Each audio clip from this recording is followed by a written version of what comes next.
And because you went here, then that's a whole new path. You didn't go there. And this just happens with our life, you know, and we do that. So making a lot of detailed plans is very problematical because you can't make but very general plans.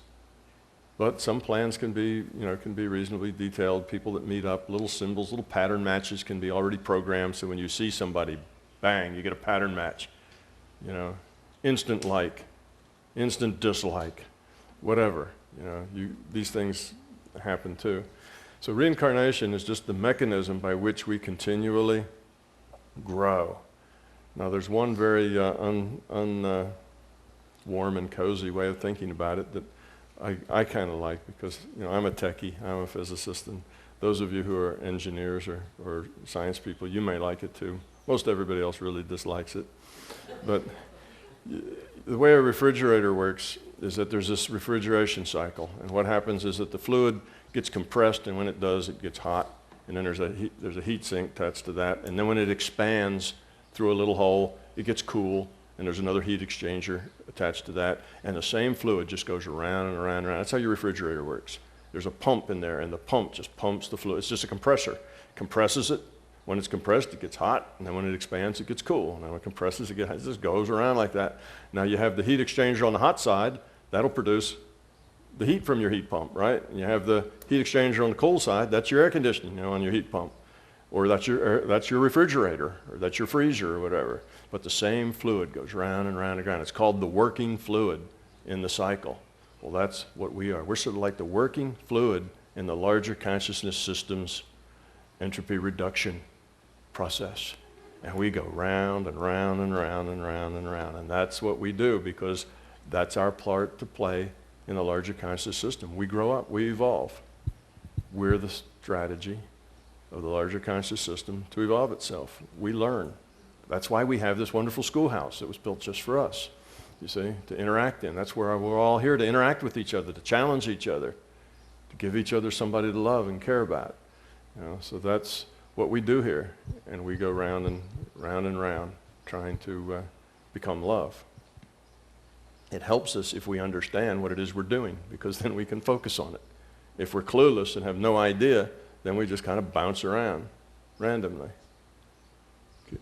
We're going to go here next? Yeah, well, let's just get a couple. There's people on the webcast from countries all over the world watching right now, and he's got some forum members. So one of the questions is, how does the analysis of the data have to be preserved to be considered part of the existing record?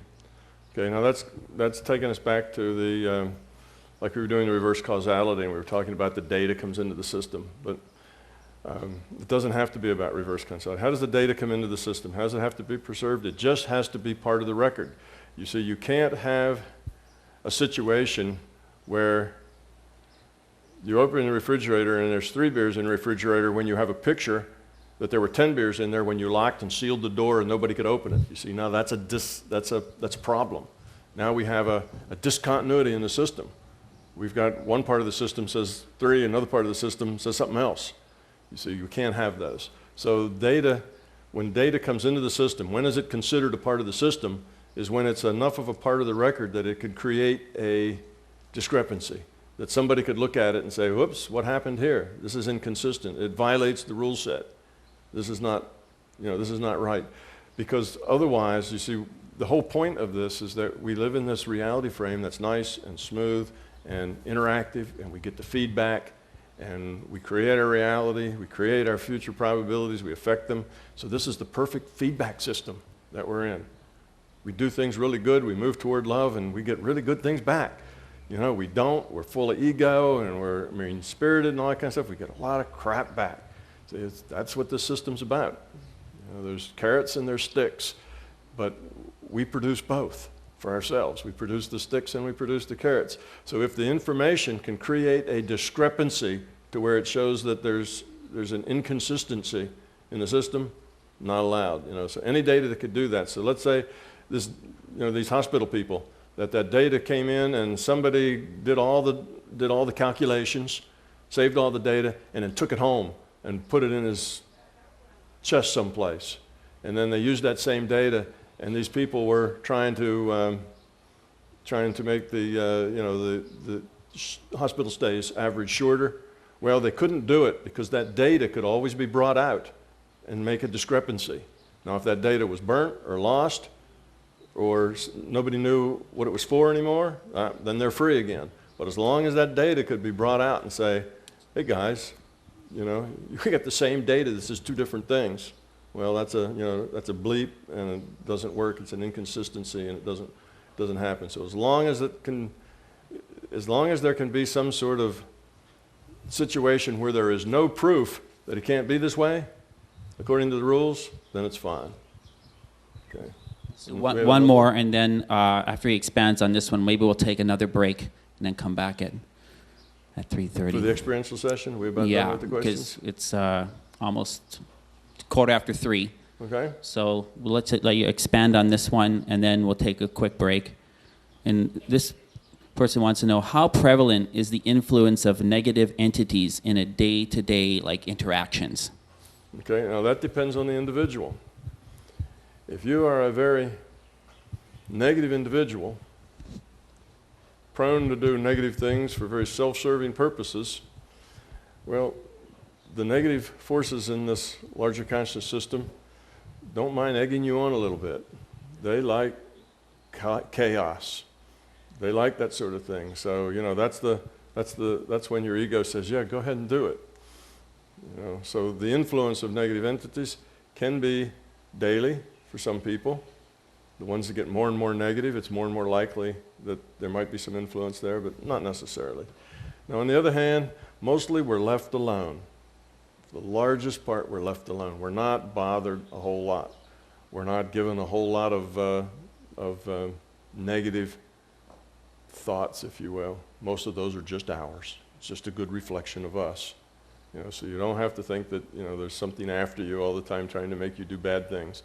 That's generally not the case. And if you're a very positive person, then the answer would be almost never, because there's nothing in it for the negative entity. You don't pay any attention to it. You don't go there.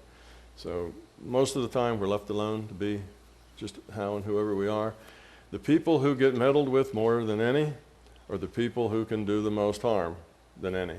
So if you're in a position of power or a position of authority, then you are much more likely to attract negative influences trying to have you use that authority with ego and in a way that creates chaos and difficulty.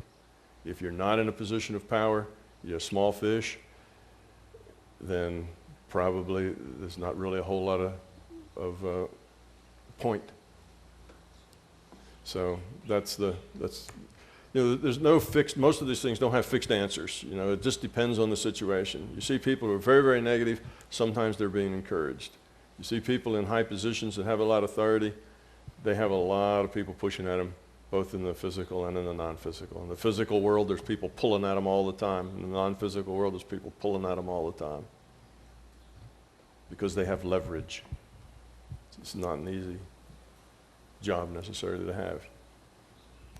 Okay, so it's 20 after. Let's take a 15-minute break. And when we come back, we'll do the experiential exercise.